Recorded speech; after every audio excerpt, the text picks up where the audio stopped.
The second path to sustainable development is called smart growth. They put a line around the city and they tell you no growth can take place outside of that line. Urban sprawl, they say disdainfully. They refuse to build more roads as a ploy to get you out of your car and into public transportation, restricting mobility. New highways, they say, are feeders to more development. They even stop the widening of existing roads for the same reason. So roads become overcrowded and gridlocked, and they blame development. In many smart growth cities like San Francisco, new apartment buildings now have no garages or parking lots. We don't want any stinking cars. Smart growth creates an unnatural restriction on land, on space inside the controlled city limits. So there is a shortage of houses. And what happens? Prices go up. That means populations will have to be controlled because now there is a shortage of land. Energy and water use is tightly controlled. Smart growth advocates force individuals to live in denser communities that take up smaller tracts of land per housing unit. Planning advocates and government bureaucrats are forcing such planned communities across the state and nation, and those put severe controls on private property. In fact, there can be no private property in a smart growth community.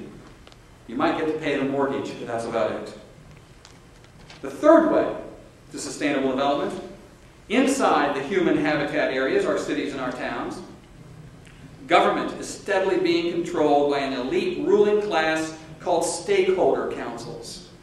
These are mostly non-governmental organizations or NGOs who, like thieves in the night, just show up to stake their claim to enforce their private agenda on you.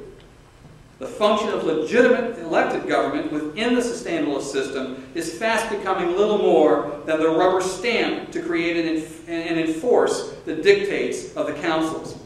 The councils are unelected, but all-powerful, controlled by a small minority in the community. They control almost all business decisions. They can dictate the kind of building materials you may use for your home, or whether you can build on your property at all. They decide if roads are to be built, how much water can be used, how downtown will look, how neighborhoods will be built. These non-elected councils fit almost perfectly the definition of a state Soviet, a system of councils that report to an apex council and then implement a predetermined outcome. Soviets are the operating mechanism of a government-controlled economy, the exact opposite of a constitutional republic.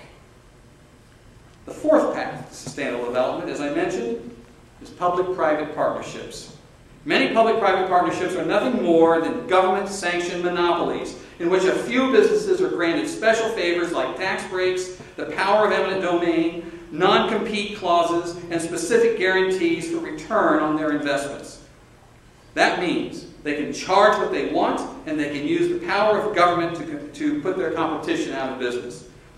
And you hear the propaganda of the public-private partnerships nightly on your television as their commercials tell you over and over and over again to go green.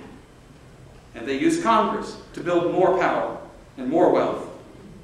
Such is the reality of the green industry. In fact, there would be no green industry if not for the billions of dollars in grant money shelled out to the partnerships to develop alternative energy schemes.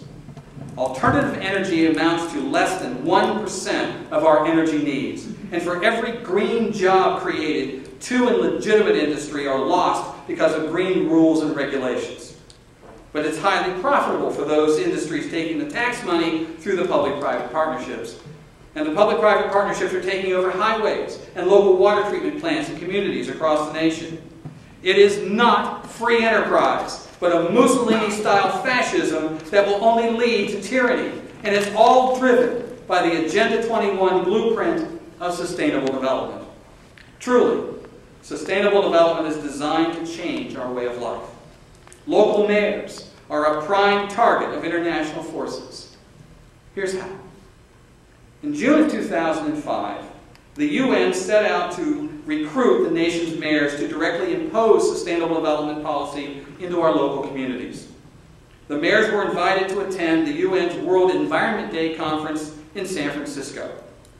As part of their participation, the mayors were pressed to commit to specific legislation and policy goals by signing a slate of UN accords. One document, signed by the mayors, was called the Urban Environment Accords. The document includes exactly 21 specific actions, as in Agenda 21, for the mayors to take, controlled by a timetable for implementation. The document included action items to enforce the increase of renewable energy and the reduction of energy consumption.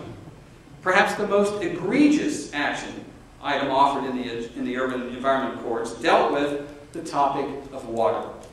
Action item number 19 called for adoption and implementation of a policy to reduce individual water consumption.